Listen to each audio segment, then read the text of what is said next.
नमस्कार दोस्तों। एक महिला कांस्टेबल होती है। जिस थाने में उसकी ड्यूटी होती है उसी थाने का दरोगा उस महिला से बार बार संबंध बनाता है और बार बार वो गर्भवती भी होती है और बार बार वो दरोगा उस महिला का गर्भपात भी कराता है। अब महिला इस कदर परेशान होती है कि आगे क्या करती है। मैं ये कहानी आप लोग को सुनाऊं उससे पहले मैं आप लोग के पास मैंने आग्रह पहुंचाना चाहूँगी। अगर हमारी वीडियो आप लोग को अच्छी लगती है तो प्लीज़ चैनल को सब्सक्राइब करें, लाइक करें तथा शेयर करें और हमारे मनोबल को और आगे बढ़ाइए। दरअसल मैं बात करी हूँ 3 जनवरी 2024 की। 3 जनवरी को एक महिला कांस्टेबल एसपी कुंवर अनूप सिंह से मिलने के लिए अपने बारी का इंतजार करती है। जब उसका बारी आता है तो वो उनसे मिलने उनके दफ्तर में पहुँचती है और जैसे उनके पास पहुँचती है तो वो फुट फुट कर रोने लगती है। एसपी कहते हैं कि तुम्हें परेशानी क्या है, तुम कहना क्या चाह रही हो, तुम बताओ तो, तुम इतना रो क्यों रही हो। फिर वो महिला जो बताती है वो वाकई बहुत दर्दनाक होता है।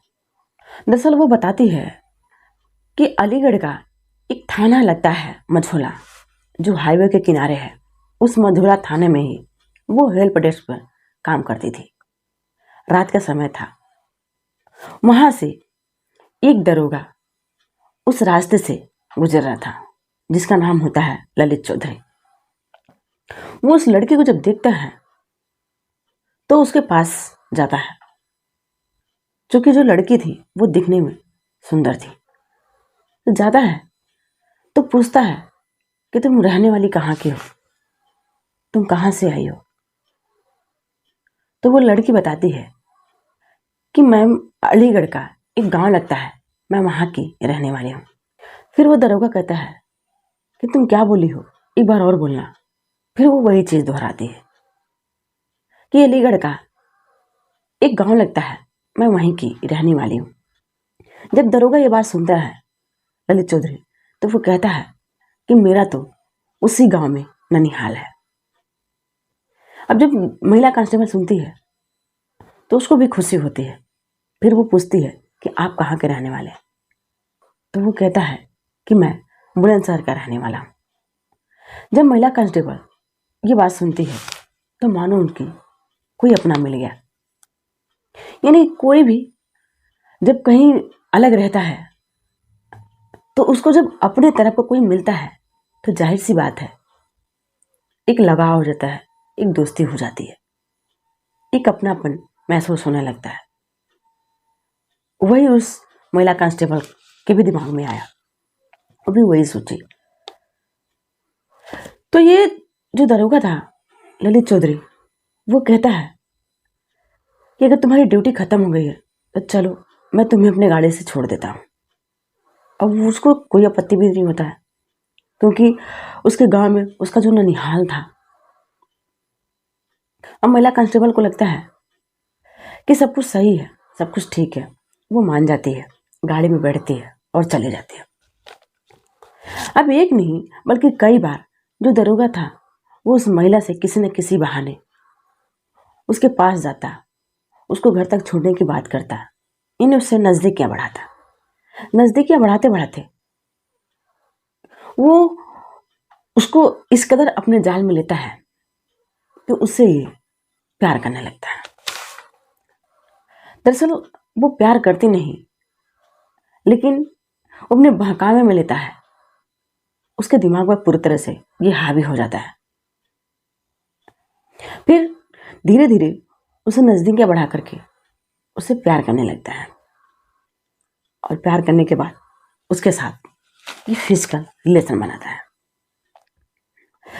वो बार बार ऐसे ही करता है।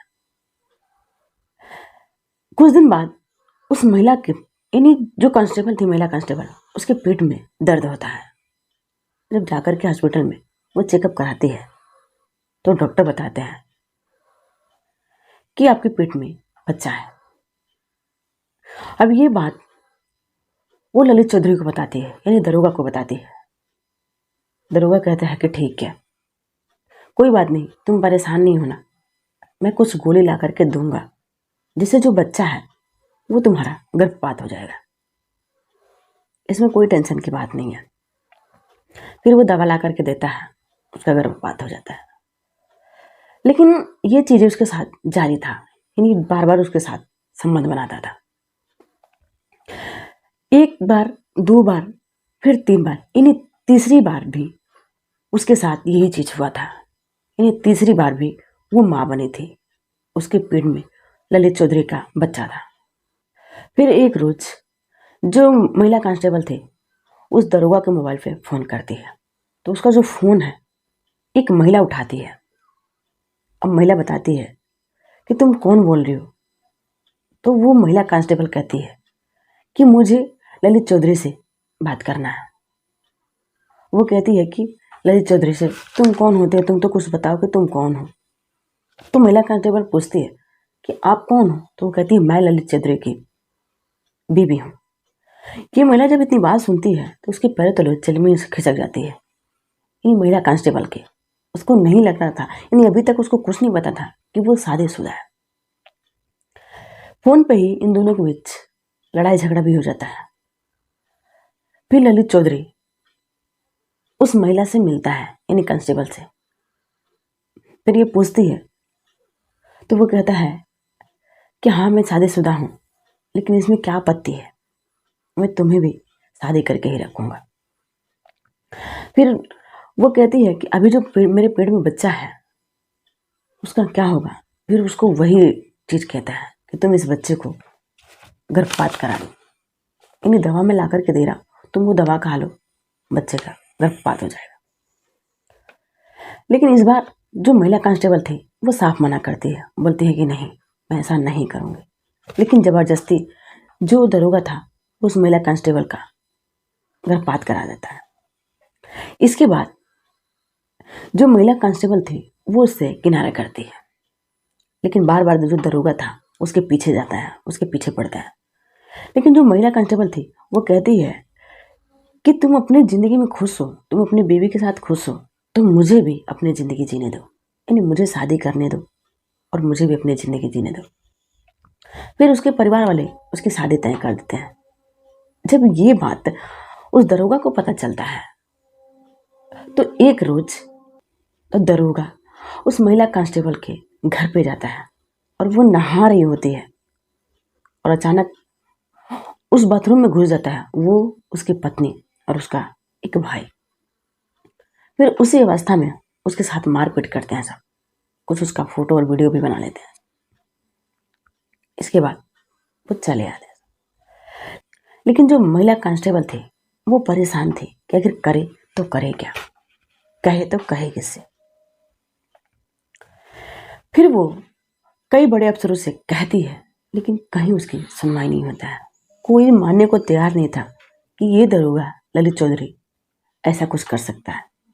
फिर वो अपनी जो दो चार सहेलियां होती हैं उनसे इस बारे में जिक्र करती है, उनसे बताती है कि उसके साथ जो दरोगा है वो कैसे कैसे क्या क्या किया है और उसके साथ उसकी जिंदगी किस तरह से बर्बाद कर रहा है। फिर जो उसकी सहेलियां होती हैं वो कहती हैं कि तुम एसपी दफ्तर जाओ, उनसे तुम सारी कहानी अपना बताओ, वो तुम्हें जरूर मदद करेंगे।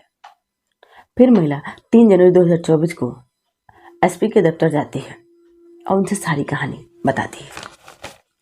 जब वो सुनते हैं तो उनको भी बहुत गुस्सा आता है। फिर वो महिला थाने में फ़ोन करते हैं और कहते हैं कि एक महिला जा रही है, उस महिला की बात सुनिए और वो जो कह रही है उसके कहने के आधार पे मुकदमा दर्ज कर लीजिए। फिर दरोगा, दरोगा का भाई, दरोगा की पत्नी, इन तीनों के विरुद्ध आईपीसी की धारा 376, 323, 313, 504, 506 और एसटी धाराएं लगाई जाती है। और लगाने के बाद उनके ऊपर मुकदमा दर्ज किया जाता है। इस मामले की जांच एसपी की तरफ से जो नवामा सदात की सीओ होती हैं, जिनका नाम होता है अंजलि कटारिया, उनको इस मामले की जांच सौंपी जाती है। वो बताती हैं कि जांच की प्रक्रिया अभी चल रही है, अब इसको जांच करने के बाद ही तय किया जाएगा कि कौन इसमें कितना गुनहगार है, फिर उसके हिसाब से उसको सजा दी जाएगी। दोस्तों, हमारे कहानी सुनने का मकसद किसी को परेशान करना नहीं, किसी को विचलित करना नहीं, किसी को भावनाओं को ठेस पहुंचाना नहीं, बल्कि आप लोग को सतर्क करना। जय हिंद।